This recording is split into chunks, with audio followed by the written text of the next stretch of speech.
皆さんこんにちは。アムトランスチャンネルです。本日は音の伝道師エピソード2、草薙社長に音についてのお話を伺いたいと思います。どうぞよろしくお願いいたします。よろしくお願いします。アムトランスは真の音は静寂にありと理念に掲げていますが、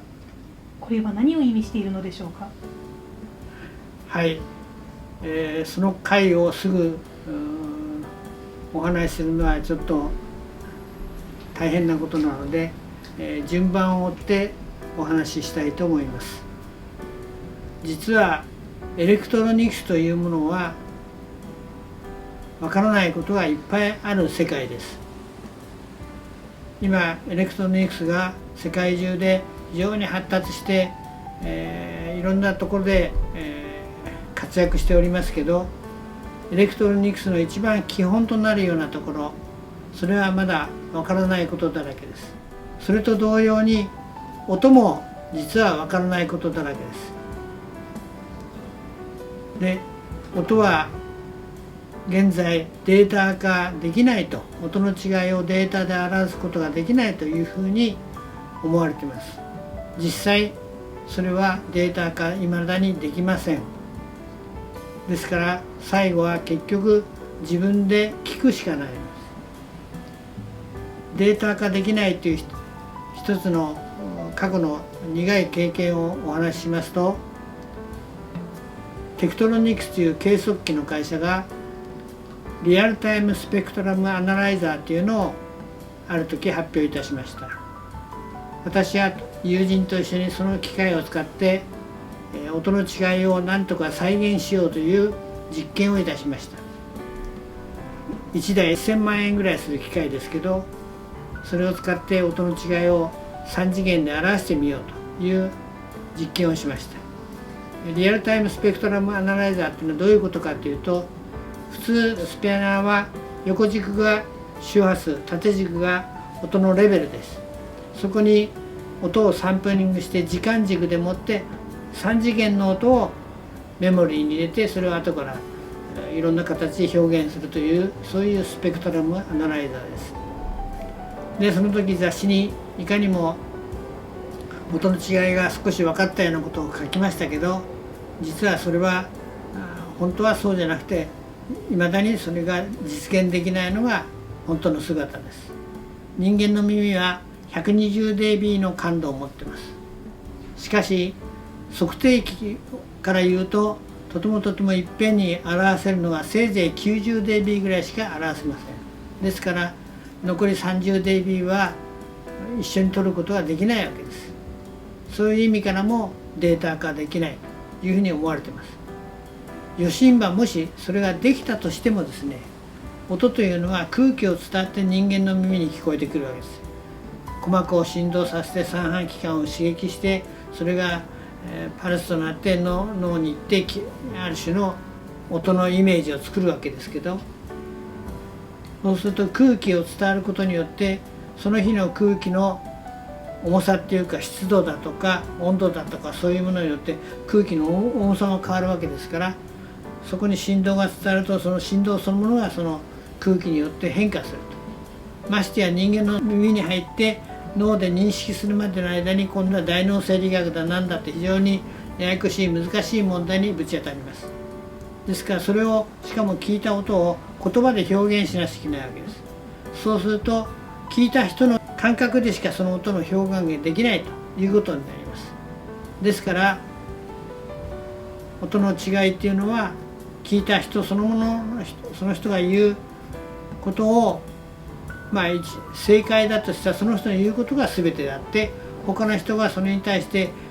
同じことだというふうには思えないわけです。で、一人一人の人が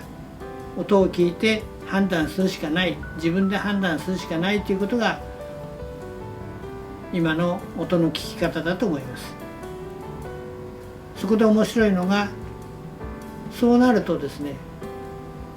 いい音だとか悪い音というのは誰でもが言えるわけです。経験の深い人、経験の浅い人でも、この音はいい、この音は悪いって勝手に言えるわけです。でもそのことを聞く人から見ると、その人の言ってることは本当かどうか、どのくらい真に近い、正しいことに近いのかということになります。ですからそうなるとその言ってる人の背景、バックグラウンドが非常に重要なことになってきます。でそれが簡単にできないので、基本的には自分の耳で音の違いを聞いて何らかの判断をするのは最良であろうというふうに思っています。では静寂とは何なのでしょうか。そうですね、静寂という言葉を聞いて感じることは心地よさですね。ですけど静寂は無音ではないです。無音の中に人がいられるかという実験をしたことがありますけど、どういうことかというと、無響室、スピーカーの特性を取ったりするときには無響室っていうのを使います。全く反射がない世界です。そういう世界にスピーカーを入れて音を聞くわけですけど、その実験中にその無響室に入っているとだんだん気分がおかしくなります。何を言いたいかというと、無音の中に人がいられないということです。一方静寂というのは無音ではなくて音はしているわけです。例えば一番分かりやすい例で言うと、竹やぶの中に入った時のことをイメージすると、竹やぶに入ると人は静寂感を感じます。しかし実際には笹の葉がこう擦れる音、サラサラサラサラいう音が結構な量で鳴ってるわけです。そういう一見ノイズのような音も面白いことに静寂を感じさせる要素の一つです。じゃあどうしてそんなことになるかというふうに考えてみますと、竹やぶの笹の葉っぱが擦れ合う音、その出している音は何かというと、難しい言葉で言うと F 分の1の世界の音だということです。自然界の現象は大半が F 分の1という論理の上に起こる現象です。で人間はそういう中に暮らしてますから、人間の感性が F 分の1と合っていることになっています。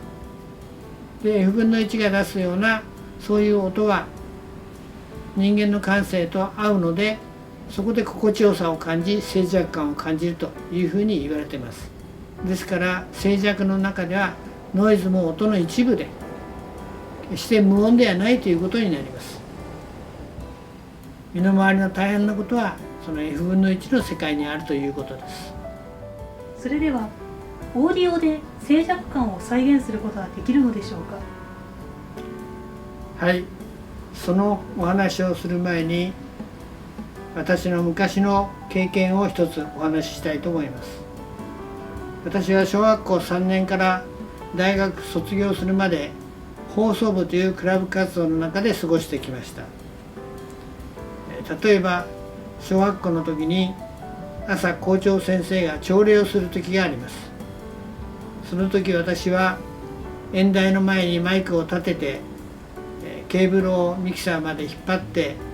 アンプを電源を入れて、校長先生が演台に立った時にマイクのボリュームをさってこう上げる役割をしてました。でその時どうなるかっていうと、校長先生が演台に立った時に瞬間生徒は一瞬シーンとします。でそこには非常にある種の緊張した静寂感が、静かさがパッと広まります。で私がマイクロフォンのボリュームを上げていくと、校舎にくっついてる昔のトランペットスピーカーからノイズが出てきます。そうするとその現場の雰囲気がさって壊れます。一瞬それを境に雰囲気が変わってしまうわけです。で本当に良い PA っていうのは実際は雰囲気を壊さない、そのままの雰囲気をそのまま増幅するというのが本当の PA だろうということをその後だんだん分かってきました。もう一つお話ししますと、私は世界で一番高くて性能のいいマイクロフォン、音のいいマイクロフォンを扱ってます。一番最初にそれを買おうということでスウェーデンに行ってその開発の本人と会うわけですけど、まだそこでは音を聞いてなかったんですけど、本人がこの人だったら大丈夫だろうというような人だったので、買うことにしまして、それをスウェーデンの大使館の書記官がハンドキャリーで、日本に持ってきてくれました。ホテル大谷ですね、大谷で会って、それを受け取ってすぐ友人宅へ行ってそのマイクをテストしようと思いました。でその時はマイクロフォンからマイクアンプ入れて、それからアンプ入れてスピーカー入れて、途中に記録のテープレコーダーをつないでという構成で音を実際に取ってみようと思いました。でマイクロフォンのボリュームをずっと上げていくわけです。そうした時にそこの部屋の雰囲気がマイクを入れてもほとんど変わらなかったと。昔小学校の校庭で起きたような雰囲気がガラリと変わる、そういう状況にならずに、そのまんまの雰囲気でマイクが音を拾い始めたということを経験して、これは本物のマイクを買ったなと思って、安堵しました。というように、もしそういう静寂感を表せるようなオーディオ装置ないしは PA みたいなのが存在すれば、それはやっぱり究極だろうと思います。で、私どもはそういうものを追いかけたいなと思って日々やっております。次回はこの続き、音の続きをもう一つお話ししたいと思います。よろしくお願いします。皆さんいかがでしたか？草薙社長、本日はお話をありがとうございます。さて、